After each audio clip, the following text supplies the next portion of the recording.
Good morning everyone. मैं doctor सुधा मित्तल। बच्चों, आज अपन नया टॉपिक स्टार्ट करेंगे, लीडरशिप, नेतृत्व। नेतृत्व प्रबंध कला का सबसे एक इम्पॉर्टेंट पहलू है। प्रभावी नेतृत्व प्रबंधन की एक की के रूप में माना जाता है।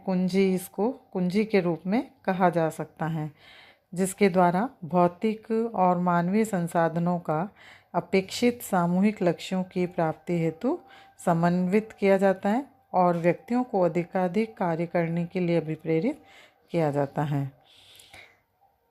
इस संबंध में हर्से एवं ब्लैंचर्ड ने कहा कि सफल संगठनों का एक प्रमुख गुण जो उसे असफल संगठनों से पृथक करता है, गतिशील एवं प्रभावी नेतृत्व है।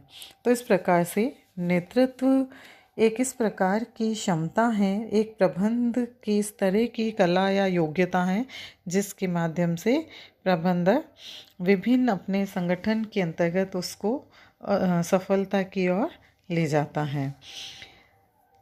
अब हम देखेंगे नेतृत्व की क्या अवधारणा है और किस प्रकार से नेतृत्व को हम परिभाषित कर सकते हैं।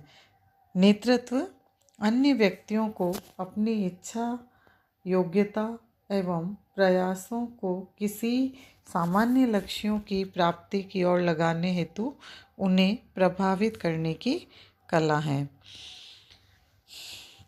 संगठनात्मक दृष्टि से नेतृत्व का अर्थ व्यक्ति एवं समूह को प्रभावित करना है ताकि वे संगठनात्मक उद्देश्यों की प्राप्ति हेतु प्रयासरत हो सके। इसको परिभाषित किया है लिविंगस्टन के शब्दों में, नेतृत्व अन्य लोगों में किसी सामान्य उद्देश्य का अनुसरण करने की इच्छा जागृत करने की योग्यता है। Leadership is the ability to awaken the desire in order to follow a communication. यानी कि नेतृत्व क्या है, जो अन्य लोगों में जो सामान्य उद्देश्य हैं किसी संस्था या उपक्रम के या किसी व्यक्ति के, उसको अनुसरण करने की स्वयं की इच्छा जागृत करना। जब कोई भी संगठन में जितने भी कर्मचारी या व्यक्ति कार्यरत हैं, अपनी खुद की इच्छा से अपनी योग्यता का उपयोग करेंगे तो वो कार्य अधिक क्षमता से कर पाएंगे। तो हर एक व्यक्ति में इस तरह की इच्छा को जागृत करने की जो योग्यता है या जिस प्रकार का कार्य एक व्यक्ति करता है, उसी को हम लीडरशिप के नाम से जानते हैं। कीथ डेविस ने इसको परिभाषित किया है, नेतृत्व दूसरे व्यक्तियों को पूर्व निर्धारित उद्देश्य को उत्साहपूर्वक प्राप्त करने के लिए प्रेरित करने की योग्यता है। यह वह मानवीय तत्व है जो एक समूह को एक सूत्र में बांधे रखता है और इसे अपने लक्ष्य की ओर अभिप्रेरित करता है। Leadership is the ability to pursuit others to seek defined objectives enthusiastically. It is the human factor which binds a group together and motivates it towards goals. तो इस तरह से कीथ डेविस ने कहा कि नेतृत्व दूसरे व्यक्तियों को पूर्व निर्धारित उद्देश्यों को खुद की स्वयं की इच्छा से और उत्साहपूर्वक उनको प्राप्त करने के लिए मोटिवेट करना है, प्रेरित करना है। इस आधार पर हम नेतृत्व की प्रकृति या इसकी विशेषताओं को देख सकते हैं। इसकी विभिन्न विशेषताएं जैसे सामान्य उद्देश्य अथवा लक्ष्य, कॉमन ऑब्जेक्ट और गोल। नेतृत्व में नेता अपने अनुयायियों को संस्था के सामान्य उद्देश्य या लक्ष्य की जानकारी देता है, परिभाषित करता है और उन्हें प्राप्त करने हेतु उनके प्रयासों को मार्गदर्शित एवं निर्देशित भी करता है। इस संबंध में डेविस एंड न्यूस्टार्स ने कहा है कि नेतृत्व दूसरों को उद्देश्यों की प्राप्ति के लिए उत्साहपूर्वक प्रयत्न करने हेतु प्रोत्साहित तथा सहायता करने वाली प्रक्रिया है।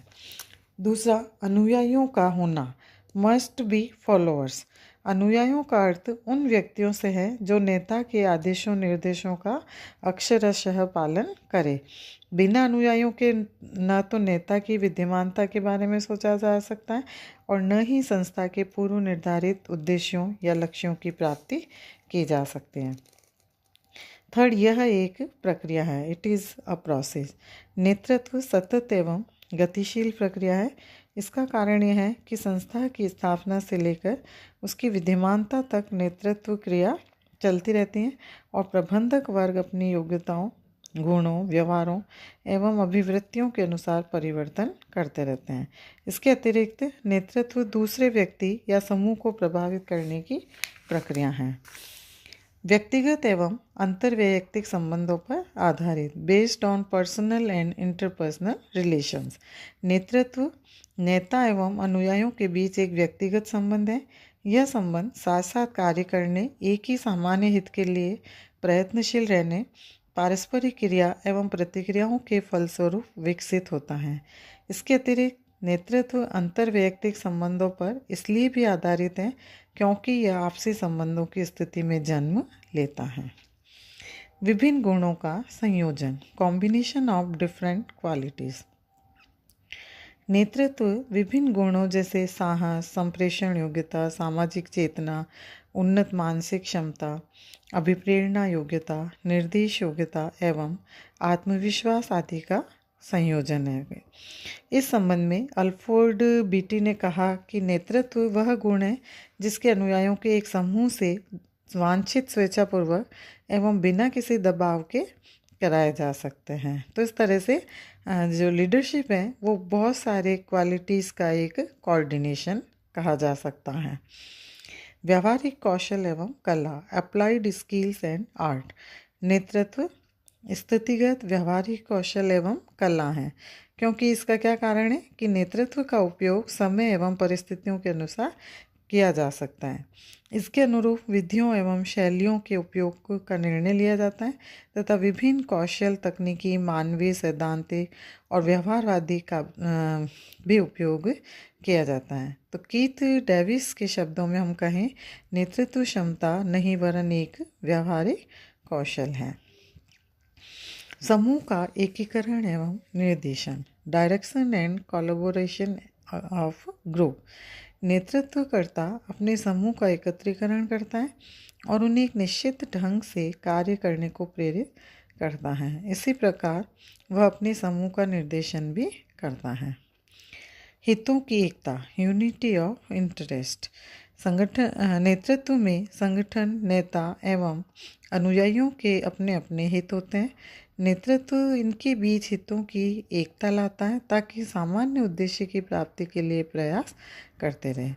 इस संबंध में जॉर्ज आर टेरी ने कहा कि नेतृत्व पारस्परिक उद्देश्यों की पूर्ति, व्यक्तियों को स्वैच्छिक प्रयत्न करने के लिए प्रभावित करने की एक क्रिया है। पारस्परिक संबंध, म्यूचुअल रिलेशंस।